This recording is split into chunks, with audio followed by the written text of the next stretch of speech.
We're back with the Screen Team, and we're doing a show that was picked by Miss Sabrina J. And Sabrina's got another one for us to review.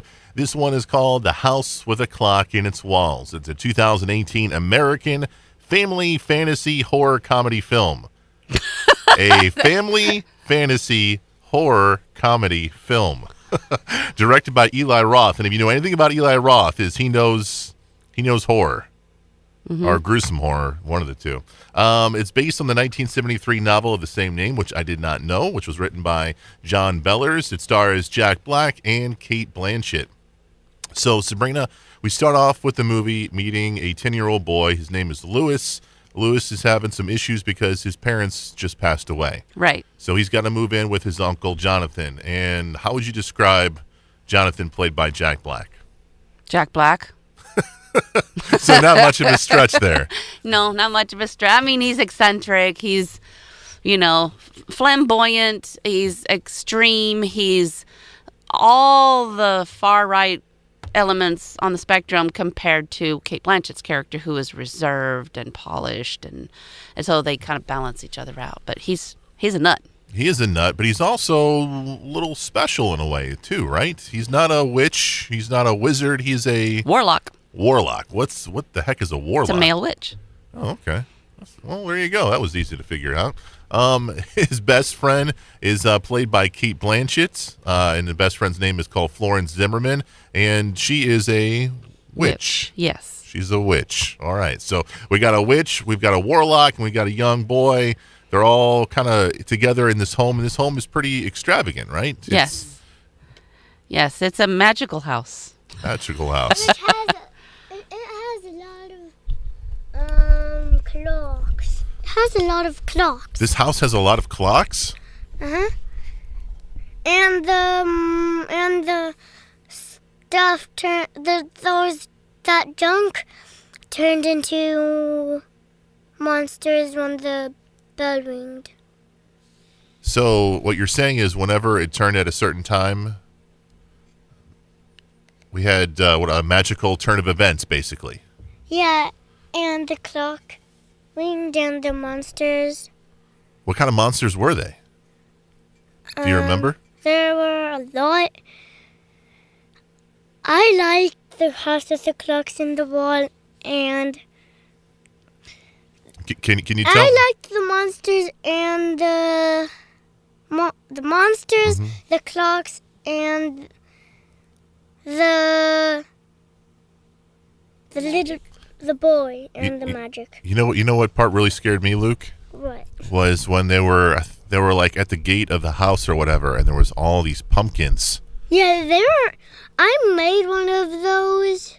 You made a pumpkin? Yeah. But did it come to life and scare people? No, It does. It was like a pretend pumpkin, which was real, and it didn't go up or do anything. It was just sitting there, and it looked like it. So it's fair to say that you were a fan of The House with a Clock in Its Wall, right, Luke? Yeah. All right. What about your mother? Was your mother a fan of this movie? No, he's right. I'm not a fan. Why not? I mean, it has everything. It has fantasy. It has horror. It has family roots to it. Why didn't you like it? Eli Roth and the writers took it too far.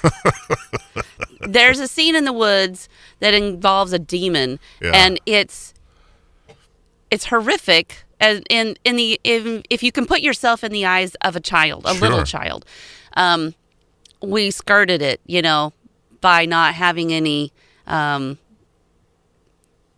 dreams or anything like that, which I was really grateful for. But it could have gone wrong. Yeah. I remember watching that in the film as well. I was like, at the time I was watching it, I was like, it feels like they're crossing the line here a little bit. Yeah. They saw a line and went, who cares? We're in here. Let's do it.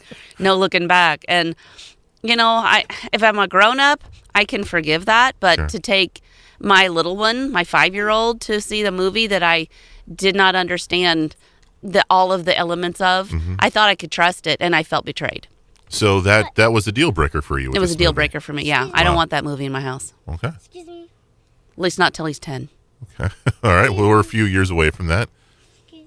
Luke, you got something you got to say? In the microphone, Mom? Oh, yeah. I wanted it when I'm 6. When you're 6. Well, that's you're gonna have to do some discussing with your mom on that one. What? You'll have to do some debating. You'll have to give her some sugar or something to get that to happen. No. Because she says 10. No.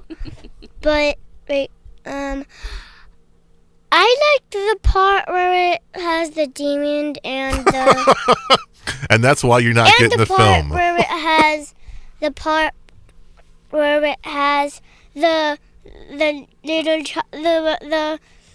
they got the flashlight and the clock was funny and the little kid woke up and the clock ticked. Mm-hmm. And I thought the monsters were going to come and kidnap them. So you're a fan of movies with a little bit of horror with monsters and stuff like that, Yes. right? Okay. Like Goosebumps. Yeah, you're a fan of Goosebumps. But the guy with the flashlight knows Ironstein. He knows. R.L. Stein? Yeah, because he has monsters. They must be buddies. Yeah. Yeah, and I think when that movie got bought, I thought Ironstein was dead. Okay. Well, R.L. Stein But is. I thought he wasn't dead, but he wasn't in the other Goosebumps. We've lost him. In the new Goosebumps, We're not talking about he was Goosebumps. alive. He was alive. We're still talking about the clock in the wall. Well, I can see why he can be confused because Jack Black plays. He's in both these movies. He's in Goosebumps. He plays a part in Goosebumps too, and he plays R.L. Stein, yeah. And he plays a part in And, The House with a Clock in the Wall. It's fair to bring that movie up because that's the basis I was using to judge whether or not we should take him or not. And Sure. I felt this movie was going to be along the same lines. Yeah, and it wasn't. It just went too far. If they hadn't done that, I'd be a huge fan of the movie, though. Yeah. I think so. A lot of people were a huge fan of this movie. It did very well in the box office. Yeah.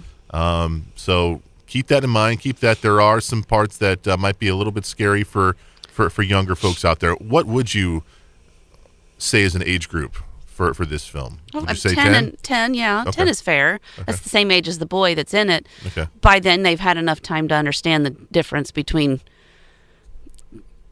the things that you need to talk to your children about before they experience certain things. All right. The movie is called The House with a Clock in Its Walls, and you can find it on DVD. Coming up after the break, Sabrina and myself and Luke, we're going to be talking about the brand new adventure, How to Train Your Dragon Part 3. It's coming your way right here on the Screen Team.